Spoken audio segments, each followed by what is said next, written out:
Hello and welcome on 360 Sport on Trust TV. I am Adeni Ajishafe. Well, looking at Super Eagles there, preparing ahead of the clash against Guinea-Bissau, the economy Jotos. That match will be coming up on Friday, and right now, most of them are in town. They are trying to see how they can up their game before that particular qualifiers that will be taking place at the MKO Abiola Stadium. And so let you know right now that Crystal Palace have right now replaced Patrick Vieira with Roy Hodgson. Hodgson has taken over as the manager of that club. We're looking at that story as we progress on the show. Right now, I have in the studio Yusuf Akogu. Good to have you, Yusuf. It's good to be back after a long smiling. time. Is it because you are looking at another way for Man U to win their games, right? Well, not exactly. Well, certainly you see after that break, let me call that, against Liverpool, United is back again, winning games again. And Good one there. Now they're heading again to Wembley. Okay, let's see what will be happening concerning that with Yusuf Akogu. Let's start with that particular story. Nigerian Football Federation clear air on Finidi and Shorunmu situation. Well, news came out that both of them have been relieved of their duties for the fact that they were not listed for this particular clash between Nigeria and Guinea-Bissau. But NFF right now, they declared that that's not the case. The case is the fact that they rotate the coaches each time they are going for qualifiers. When the main event is coming up, all the coaches will come up. Well, a lot of Nigerians are wondering, why is it like that? Why not you just have the coaches fixed with the team? Now, let's look at the statement from the NFF as they roll out that particular award coming from the NFF building. They are talking about the Finidi George and Shorunmu as part of cost-cutting measures instituted at the beginning of the new administration. We established a rotation policy among the assistant coaches based on the high number, which was agreed with all of them the last time that the team had a program. Finidi George was the person who traveled for the friendly match in Portugal. This rotation policy is only for matches when there is a tournament. All of them will be with the team. He knew at the time that the next trip will be that of Mr. Usman Abdallah. Abdallah is simply taking his turn to be in the camp for the program of Super Eagles versus Jotos of Guinea-Bissau. And George will be around for the next program. The other person who could have been contending, Salisu Yusuf, has been sent to the under-23 team. There was no victimization, sleight of hand, or any disrespect meant to our illustrious ex-international players. The case of a goalkeeper's trainer, Shorunmu, is somewhat peculiar, as the former Nigerian goalkeeper showed a clear lack of desire to be in camp for the matches against Guinea-Bissau. We do not want to go into any details because we have the utmost respect of all our ex-internationals talking about that particular statement from NFL there. Well, they are trying to make a statement concerning what happened there, but really, Nigerians are not too happy with the whole situation, even though you stated that you let the coaches know as a means of cutting costs. But right now, some Nigerians are saying, where did we start this? Okay, why don't you just have two? To me, the statement from NFF to me is laughable. I mean, you expect Super Eagles to perform?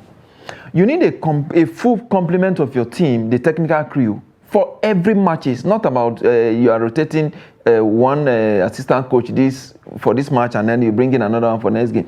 I don't know where that happens in anywhere in Europe or even in Africa. Even some African countries that are poorer than Nigeria don't even do this. So what are we doing? It sounds strange. It's laughable. You have a technical team, a complete team. The Super Eagles is going in for a qualifying game, which is very, very important, very key for us to qualify for the next AFCON. And here you are saying you are cutting costs. I think NFF need to look at itself in the mirror and see whether I don't know how they would themselves view this kind of statement. But really, they said they allowed the coaches to know. And Shorunmu came out to say they've not been paid since May. Since May 2022. So if you count from May 22 to now, that is close to about 10 months or more. I mean, what kind of cost are you cutting?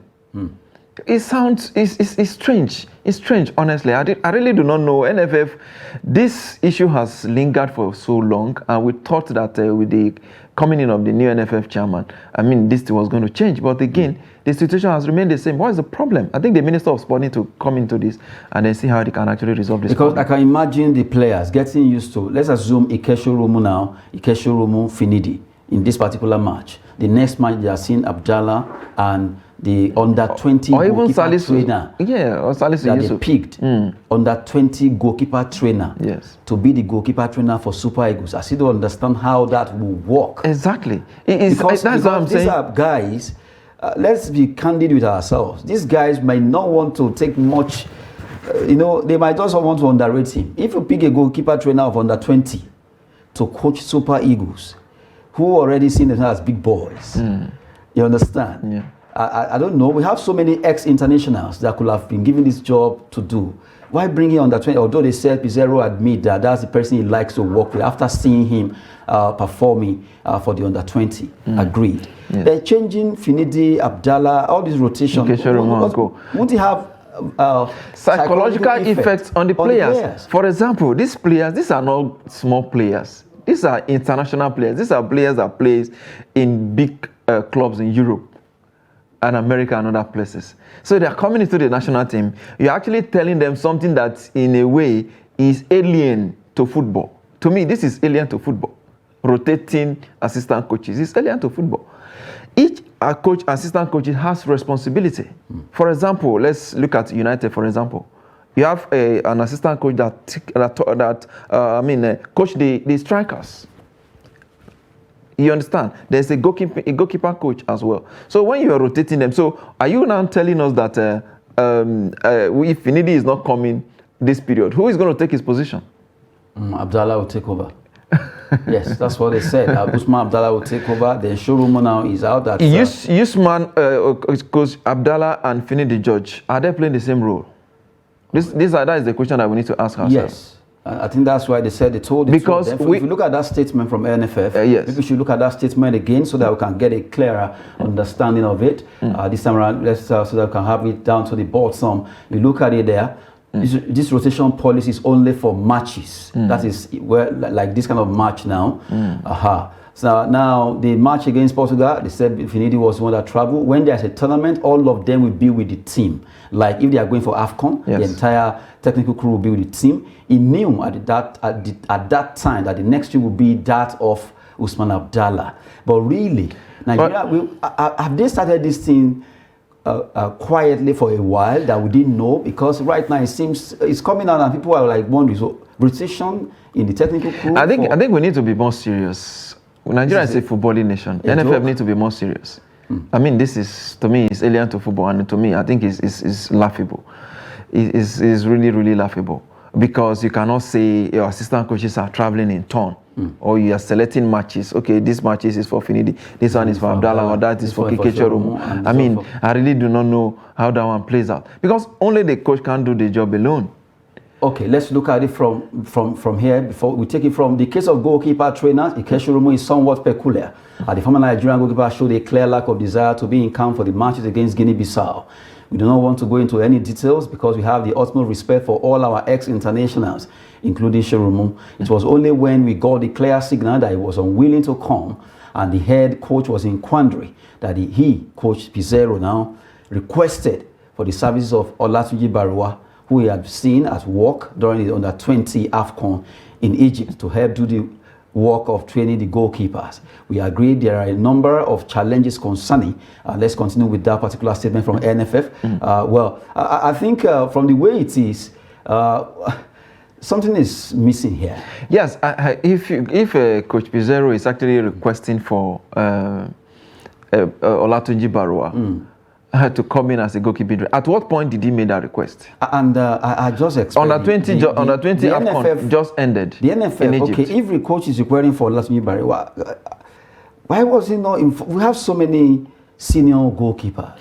Let's assume England has a national team. For example, the manager Gareth Southgate, he has a team. Gareth Southgate now requesting for the goalkeeping under 20 goalkeeper trainer for the Three Lions. Maybe a week or two to the tournament. When you have the like of Vincent Inyama, who was rated the best goalkeeper from Africa recently. You have Shorunmu, who is already part of the team. And some other goalkeepers. And from what they said, Shorunmu seems not to be ready to be part of the team. I think we also need to hear from Shorunmu. of course, like you said, since May, they've not been paid. You expect them to give their best. So it's not going to be. I don't think NFF. To me, I think they blame. A lot of things they share 90% of the blame. And this case has been with the Super Eagles for a very long time. The issue of non-payment of salaries, bonuses to players, and all of that has been a recurring decimal in the national team. And I think we need to do a whole lot about it. NFF need total overhauling. We can't continue this business as usual and then expect things to change. And that's why at times when you speak to these footballers, if they want to open can of worms, you know, that World Cup that although, you know, news came out, everything was given to them and all that. But I still remember a guy was saying before that match, they agree on this, okay, these are the players that will get the first 11. And by the time they were entering, they saw a different thing entirely. And that disrupted the plan for that squad. But as at that time, they couldn't talk because Nigeria were thinking they were trying to play an escape route statement. Yes, but really, NFF need to do something because it's not coming up at all right now. Yes, they have a whole lot to do. They have a whole lot to do. You can't be treating Super Eagles. These are players that earn so much. It's not as if they're actually coming with your money. What they need is your respect, your honesty. Just be honest. Keep to your words, at least. These are some of the things that I think some of these players are actually looking for. If you look at Senegal and Cameroon and other places, you see footballers, ex-footballers managing their football. And you can see what they are doing. Senegal is champion in almost all categories of football in Africa. Well, we should be at least taking a cue from Senegal. If they've won almost all the competitions on the continent in Africa, they are the champion. As we speak, including the beach soccer. Of course, they are doing something right. None of their coaches are foreigner. They are not. All their coaches are all local coaches, and we saw what they are doing. We saw what they did at the World Cup, as well. Even without their talisman, Sadio Mane, we saw what they did. So I think these are some of the things that we need to look at. Let's look inward. Take this politics that is not taking us anywhere out of football. For God's sake, NFF, this is getting too much. Well, we've been talking concerning NFF there, concerning what's happening about Finidi, Jordan Day, Shorunmu. Although NFF came out with a statement that it's a rotational policy to cost there. But from the way it is, a lot of Nigerians are not so happy with that particular style. Yes, you want to cut cost, then you can make it a static cost, cutting of cost. Maybe Finidi and Shorunmu should just stay instead of moving Abdallah and moving Olatuji Bariwa on that 20 goalkeeper with the Super Eagles. Well, let's just see what will be happening on Friday. Super Eagles will be playing against Joseph of Guinea-Bissau in that do or die. It's a big one. They just have to win that game to continue to lead that group, where we are at least hoping that we can be at the Nations Cup. We move away from that. I hope we don't get demoralized with these kind of things and they end up losing the game too. They won't. I'm sure. They are used to it. So they are used to it. So that's it. Now let's look at another story. AFCON qualifier. Super Eagles Old Force training session ahead of Guinea-Bissau clash. I'll be talking about that right now. Super Eagles, some of them are in time, about 11 of them right now at least getting ready for that particular match that will be coming up on Friday. Yes, I think they have shown commitment, they've shown the desire to represent their country, and it's a very good one for them. And I also think the NFF should do the needful. They should play their role very well, so that all these politics that has kept the Nigerian football retarded for many years, we need to do away with it as well. So it's a very good one that we have a couple of them already available for the game on Friday. And if you look at it, I can see the like of Okoye there. Although this is just an insult from Okoye, is not around now. Because, the fact that to some extent, you just have to look at Super Eagles. Despite the fact that a lot of things happen, but if you hear their own side of all these issues, you need you don't even need to blame them too much. Even though they have their own, but it might not be as big or huge as we think. Yes, it's sometimes off-field politics can affect what you do on the pitch. And that is, I think, what is happening to this. I think that was one of the main reasons why we couldn't qualify for the last World Cup as well. So I think with these AFCON qualifiers, I think NFF, we need to get it right so that at the end of the day, we don't lament the way we did when we lost to Ghana here in Abuja before the World Cup. So I think now let's see what will happen on Friday. I think the Super Eagles is fired up. We have the squad, we have the team to beat any team in Africa and beyond. So I think I'm not worried playing against Equatorial Guinea-Bissau. So I don't think they are, even though we're saying that there are no more minors in African football, I think we are superior to Guinea-Bissau. It's just to take it very serious anyway. We won't play that game with mouth. We just have to go out there and do the business. Coming from Yusuf, for the fact that they are Guinea-Bissau doesn't mean they can't shock us. We need to up our game if they are to win for that particular match that will be coming up on Friday at MK Abiola Stadium there. Now, let's move straight to boxing. A particular man is holding about 4 belts. His name is Alexander Usyk. He's holding WBA, WBO, IBF, and also IBO boxing belt right now. Talking about the heavyweight champions of this world. Why one man? Tyson Fury is holding WBC, World Boxing Council belt. And both of them have been, one way or the other, they are talking tough to see how they can have champions of champions bout that will be coming up April 26th, although they've been given deadline of April 1st to agree. Are you taking this fight or not? Usyk's camp are saying, well, 70-30 sharing pause. They will not mind, but something must be done. They need to add to it. For Usyk, he doesn't even care. He wants to take the 70-30. All he wants to unify all the 5 belts. Yes. And for Tyson Fury camp, they say 70-30. Although to some extent, I'm seeing someone dragging feet. Is it that someone is afraid of Usyk? I really don't think Tyson Fury is afraid of Usyk. Are you sure? Yes, Alexander. Usyk, if you know Tyson Fury very well, I don't think he's a boxer that is afraid of the fight. Tyson Fury has a lot of antics. Yes, and he's a very smart fighter as well. So he's apart from being a boxer, he's also a businessman. So he understands the politics of boxing. So that is what is actually playing out here. For Alexander Usyk, I used to call him the Anthony Joshua Conqueror. I think the agreement as it is right now, 70-30, is in his favor. Given the fact that if you want to look at their pedigree, put all of them side by side, I really don't think you can actually compare him to Fury is saying that he's the one bringing most of the viewership. Absolutely. It's clear. People will just come there because they want to see Tyson Fury. We know how he fights really, and all of that. I understand that, but to some extent too, we know what Usyk what he's done so far in boxing, shocking Anthony Joshua twice. Yes, that was right because Anthony Joshua was maybe unprepared. You have to be very careful, like with boxers like this. Yes, but not against Tyson Fury. Because this guy doesn't fight in normal orthodox fighting. Boxing. Yes. Boxing is unpredictable. Yes. His training is out of this world. Yes, I'm not going to rate his performance against Anthony Joshua because over time, I think Anthony Joshua has disappointed many of us who believe so much in him.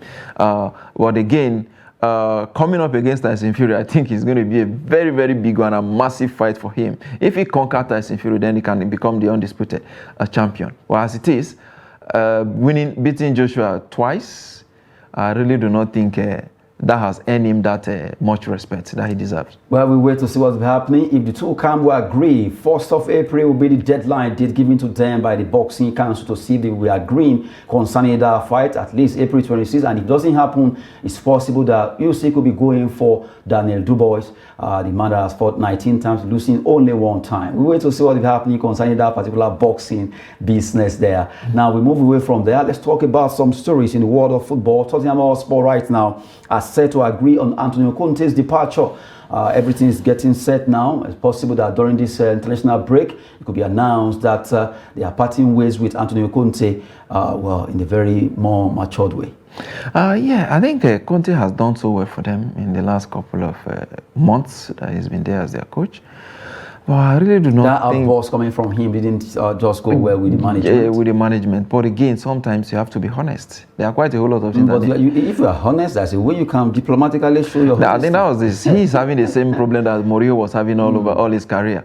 So I think there are some things, not everybody can be diplomatic, and that is the truth. And that's actually true him under the boss right now. Exactly, and that's not taking anything away from him. He's a fantastic coach, he's done so well for them. They're in the race for the top 4 as we speak. So, but again, I think Tottenham need to do an assessment of the team performance in the last 10 years. They've had many coaches all this period. And the one they've not been able. And the one that could have won them a trophy. He was sacked even before he played the final. So I think they need to do an assessment of themselves and see what they really want. Are they here to breed some good players and then sell it to the big ones, to the main competitors, like Luka Modric, like Gareth Bale?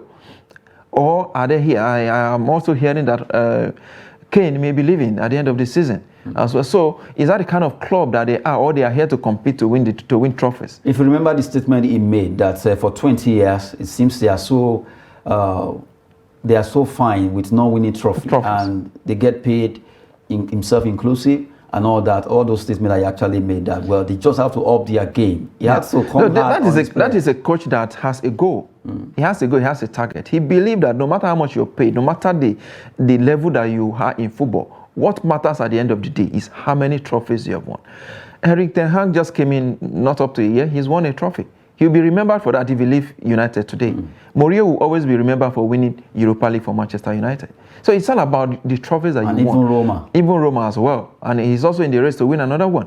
So these are some of the things that some of these coaches are after. They are not after your money. They are after their name. What will I be remembered for tomorrow? And that is what is driving Antonio Conte's ambition. And I really do not think Tottenham Hotspur are actually ready for the kind of manager they actually brought in. Well, let's see what will be happening there. A big one for Tottenham Hotspur taking that decision against Antonio Conte right now. We talk about, finalists have emerged, rather semi-finalists for the FA Cup. Manchester United, look at Manchester City. Well, let's look at that particular scenario where Brighton will face Man United, Man City against Sheffield United, and overheard you yesterday saying that you are scared of Brighton. This is going to be a tough one. Brighton is an unpredictable club. They've done so well for themselves this season. They've defeated United this season, as a matter of fact, at the beginning of this season. So it's not going to be an easy ride for United. They know that one already. I think they have to get well prepared for Brighton. And I think for City, it's going to be a roller coaster, an easy ride for them to final. Because I do not think Sheffield United can actually stop City, with what... what if Sheffield stop City? With what Haaland is doing right now. What if Sheffield stop City, Brighton stop Man U? Yeah, it will be an interesting final. We'll have an underdogs final. And probably it will be for Brighton to lose. You are so scared of this Brighton. The trophy will be for Brighton to lose. Actually, they've done so well. They've recorded some upsets in the EPL this season. So we can't rule them out. The like of McAllister, we saw what he did at the World Cup. Fantastic player. Fantastic players. I'm also looking forward to see him playing for some of the top clubs. Automatically, the fear of Brighton. But I think United have a chance. Well, we wait to see that because from your body language, you seem to be so scared of Brighton there. Just giving you an update concerning the semi-finalists of the FA Cup over there. Man City against Sheffield, and we have Brighton against Manchester United. Right now, we look at Crystal Palace. Yes, they've named Roy Hodgson as their new coach, new manager who has taken over. He has replaced Patrick Vieira as new Crystal Palace manager. Yeah, he's coming back again. After 4 years, he left in 2000. He left in 2001 when he left Crystal Palace in 2001, and now he's coming back again. So let's see what he's going to bring. But personally, I think Patrick Vieira has done so well for the club. I thought they should have allowed him to continue. I mean, let them invest in the team and see what he can actually do on his own as a manager. I think he's done so well for the club. I was not happy when he was fired, but again, this football is business, so you can't really question the management decision sometimes. But again, Roy Hodgson bringing him back, I really do not think what he's going to offer Crystal Palace. He's been, they said because of his experience. Yeah, his experience is something. 75 years old, and he was not really a successful footballer. He was a youth player at Crystal Palace. But if you look at the clubs he played for after Crystal Palace, all of them were in the descending order. You understand? Then from them you went into coaching. He coached a whole lot of clubs: Liverpool, West Brom, England under 21. If they want to relegate, they get them up alongside the man that was always helping. Absolutely, he was always getting fired and higher than fire, as well as the case may be. So him coming back to Crystal Palace, I really do not think what he's bringing. Seriously? Yeah, absolutely. I know he's an experienced coach. Are saying because of his experience, he's been there, he knows everything about English football. That's why they are bringing him. But we cannot say because Sir Alex Ferguson is experienced, we go and bring him back to Manchester United. But if you look at look at the coaches that you have now in the EPL, now look at their age grade: Erik ten Hag, Jurgen Klopp, Guardiola, Arteta. These are young coaches. And you remember that you look at Bayern coach, Nagelsmann. These are young guys, you know, coming to the fore. Look, in Barcelona you have Xavi. So why are you bringing a 75-year-old man when you want to revive a club? Maybe. I think you need to look at, I mean, football is changing. Maybe Chris Avalas are actually taking you from Africa. You know, like old men. You know what I mean? Well, before we wrap it up, I'm not desperate to buy Manchester United. Coming from Sir Jim Ratcliffe, he wants to get Manchester United, he wants to buy that club. But right now he's saying, well, it won't be stupid to offer money that he will later regret. Now, it's clearly he can't compete. It's clearly he can't compete. So let's see with the Qatari giant. I mean, billionaires. So it's clearly he can't compete. So this is like a face-saving statement for him.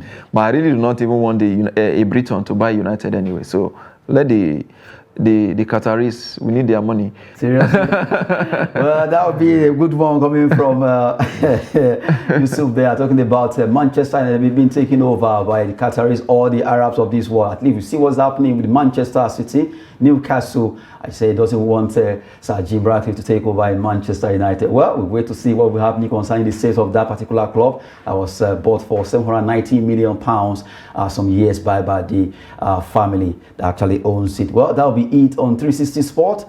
Yusuf Akogu, thanks very much. Always a pleasure being here. Adeni Ajishafe, thanks for watching.